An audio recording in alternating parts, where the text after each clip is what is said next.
Thanks for watching. Don't forget to like, comment, share and subscribe to Mufti Tariq Masood, famous scholar. تو جو آدمی میرے بھائی دنیا کو مسافر خانہ نہیں سمجھتا نا, اور آخرت صرف مسافر خانہ سمجھنا کافی نہیں ہے, آخرت کا تصور بھی کہ یہاں جو قربانی دیں گے اس کا صلہ آخرت میں ملے گا. نبی صلی اللہ علیہ وسلم کی صحیح حدیث ہے, حتی الشوکۃ یشاکھا, ایک کانٹا بھی چبھتا ہے نا ایمان والے کے, اس کے بدلے میں بھی ایک گناہ معاف ہوتا ہے اس کا, اور ایک نیکی لکھی جاتی ہے. ہمارے ہاں تو ٹینشنوں پہ اللہ نواز رہے ہیں. اللہ کہتے ہیں صبر کرو, ایک کانٹا بھی ضائع نہیں کروں گا, ایک کانٹے پہ بھی گناہ معاف ہوگا تمہارا, اس پہ بھی آخرت میں اجر ملے گا. یہی سوچ کے مسلمان کو صبر آتا ہے کہ بھائی یہ پریشانیاں کس کی طرف سے ہیں, یہ اتفاقی حادثات نہیں ہیں.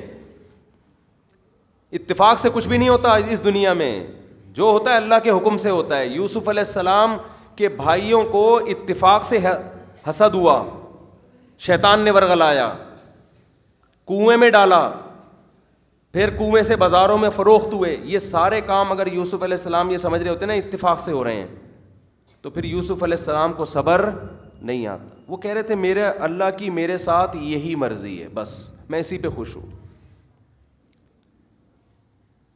اور خواب اللہ نے پہلے دکھا دیا تھا.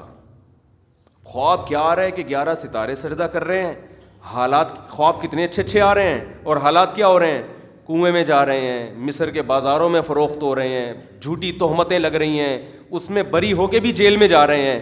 پھر جیل سے نکلنے کا انتظام ہوا تو بادشاہ کو جو بتانے والا تھا کہ جیل سے نکالو وہ بھول گیا, مزید جیل میں پڑے رہے ہیں.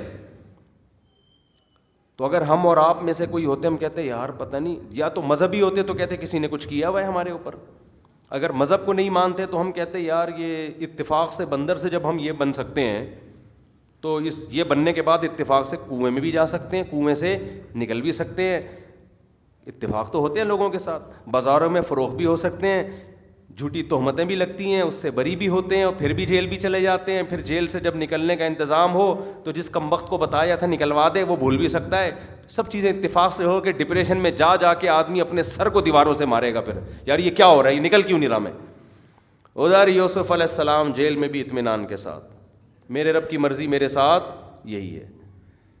اگر یوسف علیہ السلام نقل کفر نباشت زلیخا کی دعوت قبول کر لیتے, خواہش بھی پوری ہوتی, ناجائز پیغمبروں میں نہیں ہوتی لیکن اٹریکشن تو ہوتی ہے نا ان میں بھی, ہاں اللہ ان کو گناہ سے روک دیتا ہے, ان کی حفاظت ہو جاتی ہے, تو خواہش بھی پوری ہو جاتی, جیل میں بھی نہ جاتے, اور دنیاوی لحاظ سے عیش و عشرت والی زندگی مل جاتی ان کو.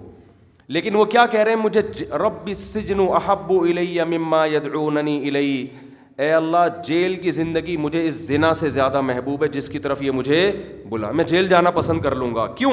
وہ جیل ٹینشن ہے لیکن وہ اللہ کی مرضی سے ہے, یہ خوشی ہے مگر اس میں اللہ کی مرضی شامل نہیں ہے. وہ خوشی جو اللہ کی رضا کے بغیر ہو وہ عذاب ہے, وہ ٹینشن جس پہ خدا راضی ہو وہ آخر میں والعاقبۃ للمتقین, انجام اچھا نیک لوگوں کا ہی ہوگا, انجام کے لحاظ سے وہ اچھا ہے. سمجھ میں نہیں آ رہی میرا خیال ہے بات. تو مسلمان تو بھائی, اور کمال کی بات یہ ہے کہ مسلمان کے پاس ایک اور بہترین آپشن ہے. اگر آپ کی اپنی حماقتوں سے کوئی پریشانی آئی ہے نا, تو علماء کہتے ہیں یہ پریشانی میں آپ کو ثواب بولو نہیں ملتا, کیونکہ یہ اللہ کی طرف سے نہیں, یہ آپ کی اپنی حماقت. شوگر کا مریض 2 لڈو کھا گیا, سو پتہ ہے کہ میرے شوگر بڑھے گی, پھر لیٹا ہوا ہے, تو اس کا خطرہ ہے کہ آپ کے گناہ معاف نہیں ہوں گے کیونکہ آپ نے تو ناجائز کام کیا. لیکن ایک بہترین آپشن یہ ہے کہ بھائی توبہ کر لو, تو پھر یہ بیماری کیا بن جائے گی, رحمت. آپ کو شوگر تھی, آپ نے 2 لڈو کھائے, آپ کو منع کر رہے تھے نہیں کھاؤ, یہ رسگلے آپ کے لیے نہیں ہیں. آج کل تو جس کو شوگر نہیں ہے وہ لڈو کھا کے لیٹ جاتا ہے, صحتوں کا حال یہ ہو گیا ہے.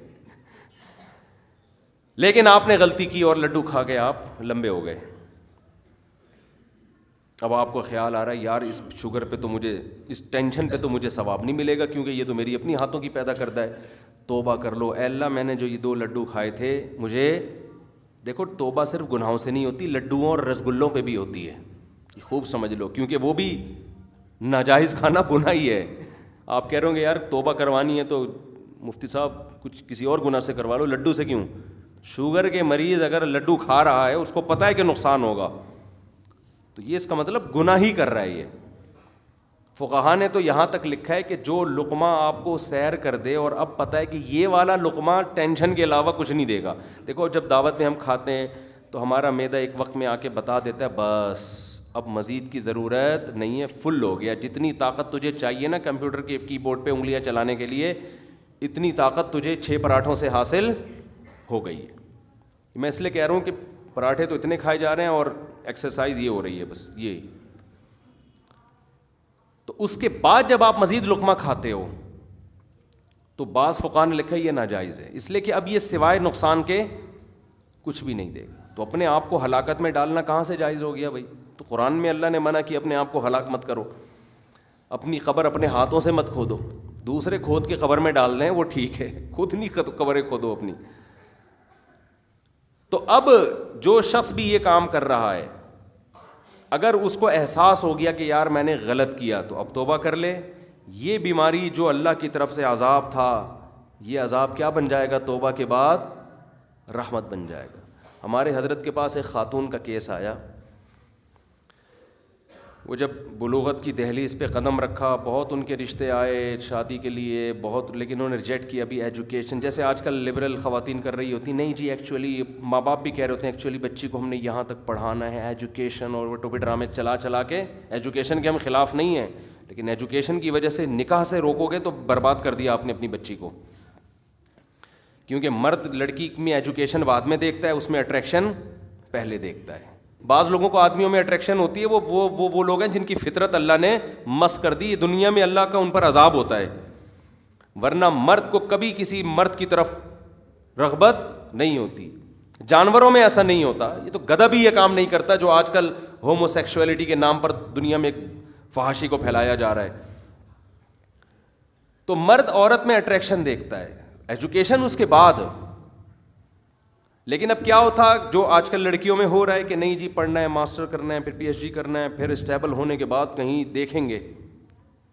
اب جب ایک عمر ڈھلکنا شروع ہو جاتی ہے اس کے بعد ان کو خیال آتا ہے تو پھر لڑکے لفٹ کرانا چھوڑ دیتے ہیں. ویسے لفٹ کرا لیں گے گرل فرینڈ بنانے کے لیے, وہ کہتے ہیں گرل فرینڈ تو ٹائم پاس ہے, لیکن بیوی بنانے کے لیے لفٹ نہیں کراتے. پھر وہ کہتے ہیں بھائی یہ بہت ٹینشن والا کام ہے, سلیکٹڈ ہونی چاہیے. اور جس معاشرے میں ایک شادی کا رواج ہو وہاں تو ویسے ہی ان کا معیار بہت ہی اونچا ہوتا ہے. 2-4 کا رواج ہو, آدمی کہ چلے یار ایک 40 سال والی ہے, ایک 45 والی, ایک 20 والی, ایک 25 والی, چلو مارکیٹ میں. یہ بھی فائدہ ہوتا ہے نا بھائی. 40 سال والی ذرا یہ ہوتا ہے کہ سگڑ ہوتی ہے, ٹھیک ہے بھائی وہ کم جوان ہے لیکن میچور ہے. نبی صلی اللہ علیہ وسلم کو قرآن نے کیا کہا؟ عسیٰ ربہ ان طلقکن ان یبدلہ ازواجا خیرا منہن مسلمات مؤمنات قانتات تائبات عابدات سائحات ثیبات وابکارا. امہات المومنین کو نبی نے کہا نا کہ آؤ میں تو اسی غربت میں رہوں گا, تو غربت میں گزارا کرنا ہے تو ٹھیک ہے, نہیں تو جاؤ. تو اللہ نے کہا کہ تم اگر نبی سے طلاق لے لو گی تو اللہ اپنے نبی کی دوبارہ شادیاں کرائے گا, اور اس میں کنواری بھی ہوں گی, بیوہ طلاق یافتہ بھی ہوں گی. تو اب علماء نے یہاں لکھا ہے کہ اللہ نبی کی بیوہ اور طلاق یافتاؤں سے بھی شادی کرائے گا. یہ بھی نبی کے لیے نعمت ہے. کیوں؟ کنواری میں کچھ فائدے ہوتے ہیں جو بیوہ میں نہیں ہوتے, لیکن بیوہ میں کچھ ایسے فائدے ہوتے ہیں جو کنواری طلاق یافتہ میں نہیں ہوتے. میچور ہوتی ہے, اس کا مینٹل لیول آپ کے جتنا ہوگا. تو جس معاشرے میں زیادہ نکاحوں کا رواج ہو نا, وہاں مرد کہتا ہے یار میں کسی میچور خاتون سے شادی کروں گا, کسی پڑھی لکھی سے کروں گا, کسی ایک معمر خاتون سے کروں گا. جیسے نبی نے حضرت خدیجہ سے بھی کی, ان کی عمر 40 سال, اور حضرت سودا سے بھی کی, ان کی عمر بھی زیادہ, اور امی عائشہ سے بھی کی, ان کی عمر بہت کم. تو جس معاشرے میں ایک ہو نا وہاں پھر مرد کمپرومائز نہیں کرتا. وہ ساری فائدے اس کو ایک بیوی سے چاہیے, وہ خوبصورت بھی ہو, وہ میچور بھی ہو. اب آپ لے آئے 9 عمر, وہ باتیں بچکانا والی کر رہے ہیں. آدمی کہہ رہا ہے یار اس کو دیکھو. ایک خاتون نے مجھے کہا میرا میاں جب بھی گھر آتا ہے میں کہتی ہوں میرے ساتھ بیٹھ کے بات کرو, تو وہ بات نہیں کرتے. میں نے کہا کیوں نہیں کرتے؟ کہتے ہیں وہ کہتے ہیں تم جب بھی بات کرتے نہیں الٹی کر رہی ہوتی, کبھی آج تک تم نے ڈھنگ کی بات زبان سے نکالی نہیں ہے. اب جب اتنی کم عمر لے آئے تو وہ سمجھداری, وہ کیا وہ شام کے حالات پوچھے گی آپ سے, شام میں کیا ہو رہا ہے, فلسطین میں کیا ہو رہا ہے, کیا خیال ہے؟ نئی حکومت کس کی آ رہی ہے ترکی میں 2023 میں معاہدہ کا, وہ اس کو ان چیزوں میں دلچسپی نہیں ہے, وہ بچی ہے بھائی, اس کی سوچ وہی والی ہے. تو اب آپ کو وہ نہ وہ مہمانوں کی خدمت کرے گی آپ کی, نہ آپ کی اماں کی, اس کی تو اپنے کھیلنے کودنے کی عمر ہے. آپ اس سے یہ امیدیں لگا کے بیٹھے ہو کہ دیوروں کے کپڑے بھی دھوئے, وہ استری بھی کرے اور یہ بھی کرے اور وہ بھی کرے. ایسا نہیں ہوتا بھائی, ایسا کرو گے تو کوئی بھی نہیں آئے گا. وہ جتنے مینٹل لیول ہے اس حساب سے یہی ہے بس. اگر آپ کو چاہیے کہ آپ اپنی بیگم کے ساتھ حالات حاضرہ پہ ڈسکشن کرو, بزنس کے تجربے لو آپ اس سے, بیگم میں ایک نیا بزنس شروع کرنا چاہتا ہوں, تو پھر آپ کو کم از کم ماسٹر بھی کی ہوئی ہو, اور پھر مینٹل لیول میں بھی ماسٹر ہو, وہ میچور بھی ہو, عمر بھی زیادہ ہو. جیسے ہمارے نبی پر جب پہلی دفعہ فرشتہ آیا, آپ پریشان ہوئے, حضرت خدیجہ سے جا کے آپ نے مشورہ لیا کہ کیا کرنا چاہیے مجھے.